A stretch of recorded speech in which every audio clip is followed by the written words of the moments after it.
Good evening, ladies and gentlemen. It's intermission time.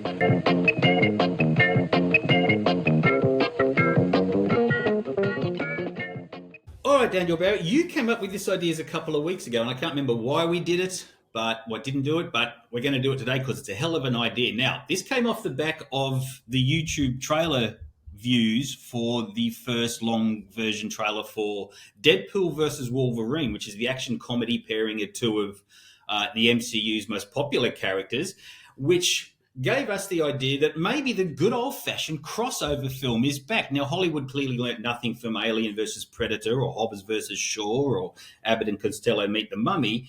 We think there's still life in the crossover format. We are going to ask ourselves a legitimately challenging question. What movie team-ups would we like to see? Which characters are ideally suited to coexist in the same movie reality for a couple of hours? This is like one of our old pitching session ideas, which we did a couple of years ago and which I really enjoyed. So I think we're going to do three each, zing them at each other and throw them at the wall and see what sticks, as they say in Hollywood. So you kick off with the first one. We'll go one and one here. Yeah, so look, when I pitched the idea at you originally, the idea was we could obviously go the really sort of easy sort of joke route. So in the past, there's been movies like Jason versus... it wasn't Jason versus Freddy, was it? Yeah, there was a Jason versus Freddy. Yep. Okay, sorry, there was. Was there more than one? I don't know. I can't remember. It's been too long. But anyway, that was kind of a bit of a horror joke idea that they absolutely went with. And I think it's quite easy for us just to come up with like silly ideas. So, what if we had a movie where Tootsie meets Mrs. Doubtfire? Like, we could do that. Sure. But, we're not going to do that. What we're going to pitch here are movies that we legitimately want to see and would like to see come to life. And not necessarily just jokes, but literally sort of two unrelated worlds sort of butting up against each other. So the first one, Simon... Okay, the first one I'm going to throw at you, and I'm trying to get my list up so I can remember the cleverness that I wrote the other day. I'm going to say this, and it's going to sound like a joke, but I don't mean it as a joke at all. I genuinely want to see this movie, and I think it could work. Okay, so... one of the strongest characters from cinema from the last couple of years has been the Brad Pitt character of Cliff Booth from Once Upon a Time in Hollywood. Good start, yep. Now, if I thought of a number of team-ups for him because I just wanted to get Cliff Booth teamed up with someone. But where I ended up is this, and it's going to sound like a joke, but I promise you it is not a joke. Okay, this is the name of the movie, Cliff Booth's Baby Day Out. Cliff Booth from Once Upon a Time in Hollywood is responsible for the care of a little toddler who's going on one of those Baby Day... You remember Baby Day Out from the mid-90s? Yeah, I do. Yep. It's like a old Looney Tunes cartoon where the baby be walking through construction sites and going down like manhole covers, and there's I forget, it used to be like a wolf or cat or dog or something that was like looking after it and chasing it through the streets. One of those types of things. But it's Cliff Booth who is responsible for this toddler who's walking through construction sites and chasing after it. But why this works is that Cliff Booth is such a chill, just relaxed guy. You can imagine that he'd sort of go along and he'd kind of let the baby sort of keep on going until he knows that he needs to step in. And I just think that would be such a fun dynamic to see Cliff Booth on screen. I feel this idea worked better in my head this morning when I was walking the dog. Yeah, it sounds like a dog walking idea. That's okay. Good. It's a good start. It's a promising start. Yeah. We can work with that. I am going to lead with... I think the pair up of what may result in potentially the darkest cinematic experience I've seen in a long time. The Crow plus the Joker. Now, bear with me here. Who is the hero? Where is the line drawn in the darkest conflict in cinematic history? Where do audiences' allegiances lie when two of cinema's most damaged protagonists clash? Or maybe they unite. I'm not saying this has to be a versus story. This could be the pair of them sort of joining up and working through their darkness. It may be the most miserable film of the year, but it does afford each character and the actors who play them room to develop new arcs in this otherwise violent, twisted, sort of anti-hero, alter ego version of their world. So it would be dark, it would be super stylish, and it would allow for really sort of compelling study of psychosis to take place on screen if it's done well. The Crow meets the Joker.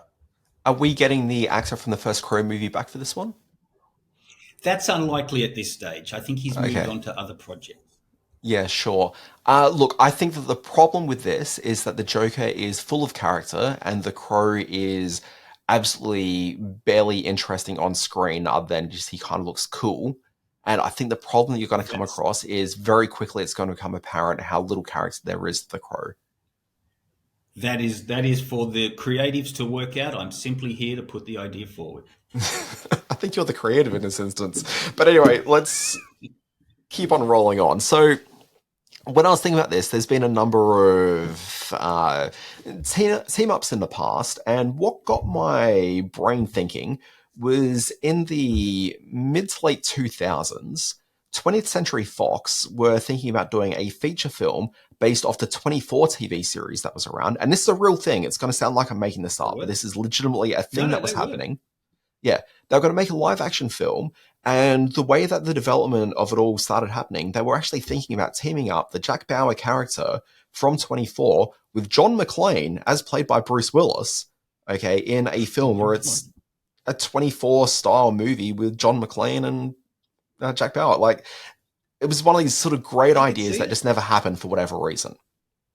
Now, I was thinking about that. It's the smashing together of two Fox properties, which is what the studio loves. It's what they did with Alien versus Predator which is absolutely off that era. But yeah, absolutely was. Yeah. No, I can see that happening. So anyway, I was thinking about that, and I thought, well, like, who else could you team John McClane up with? And for some reason, as I kept on sort of cycling through sort of big characters to team him up with, I kept on coming back to Michael Douglas's face, and I reckon you could team him up with two different Michael Douglas characters. Okay, so first of all, and I don't know the name of the character, so I'm just going to call him Falling Down. Okay, John McClane, every Die Hard movie is about him having the worst day of his life. Why not team him up with a movie which is also about a guy having the worst day of his life? I think fantastic combination. I'm there for it. Alternatively, Michael Douglas appeared in another great movie where he was also having a pretty bad day. Well, it was like a night and a couple of days of it, really, because sun is up at one point. A little film from David Fincher called The Game. I could very easily see John McClane being caught up as the Michael Douglas character in that is being run through the ringer of The Game and teaming up and like trying to work out, like, are you being screwed with by this corporation with their game, or is this legitimately a thing going on? I'm there for it. All right, good, not bad. My second one, I'm calling this project Divas. Now, I was inspired by this week's coverage of the internet backlash that Jennifer Lopez had suffered. Much of it based upon my review of Atlas, her Netflix movie. A lot of that's all anyone's talking about. Low ticket sales. That's all everyone's talking about. Also, the very low and in many cases ticket sales and in many cases cancelled concerts that she's going through. So with my project Divas, it is a crossover of all the music industry, quote unquote, divas, playing exaggerated versions of themselves. The modern divas face off in a comedy that is both a scathing satire of the music biz and a generational nod to the mighty stars who have attained diva status. So you'd have a who's who cast that would, of course, include J-Lo. You'd have Pink. You'd have Celine Dion, Ariana Grande. You'd have Cher making appearance as the grandest of all divas, and then a big super secret Beyonce reveal. So you'd get all these stars riffing on the ridiculousness that is their diva persona, while at the same time having a kind of an Altman-esque in the player takedown of the music industry. And I think that would be the crossover skill that I could bring to a project like that.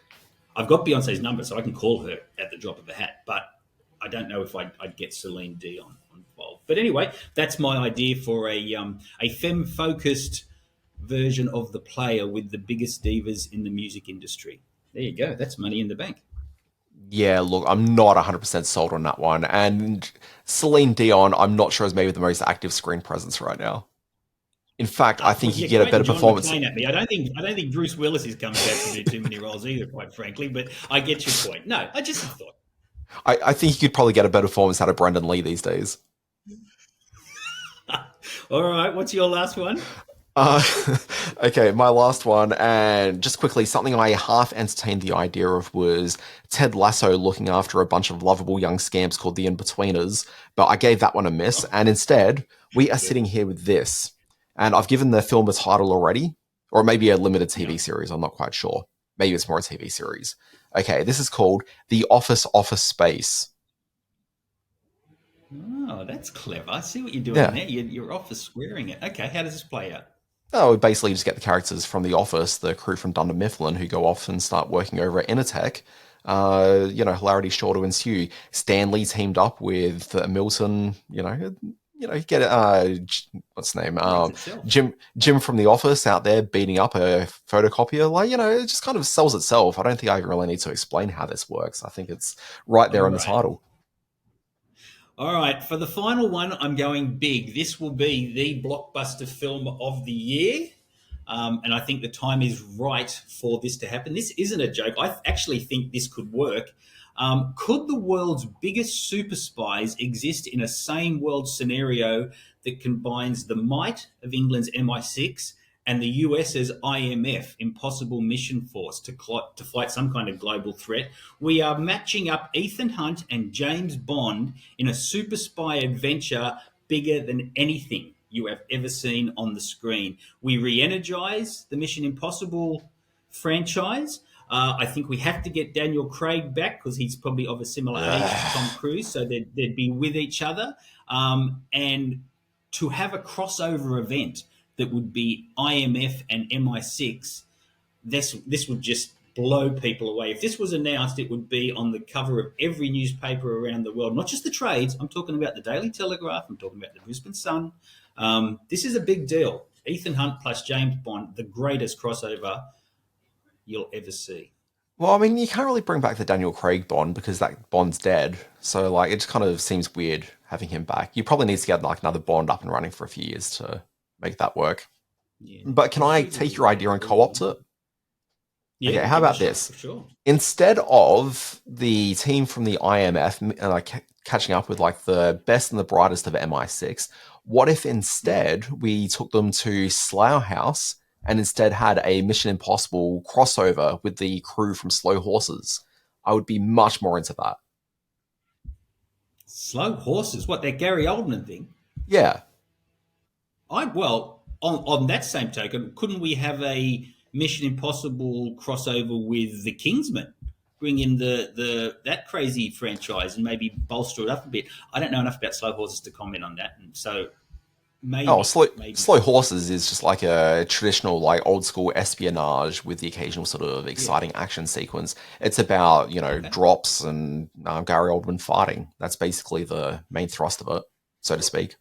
It's it's got us talking, and that's where the good ideas come from, communication, and that's really how the creative juices start flowing again, and people come back to box office, and once again we've saved the industry. Dan Barrett, well done. Yeah. Okay. Well, my creative juices are leaking elsewhere, so let's move on to a little segment we call "What else have you been watching?"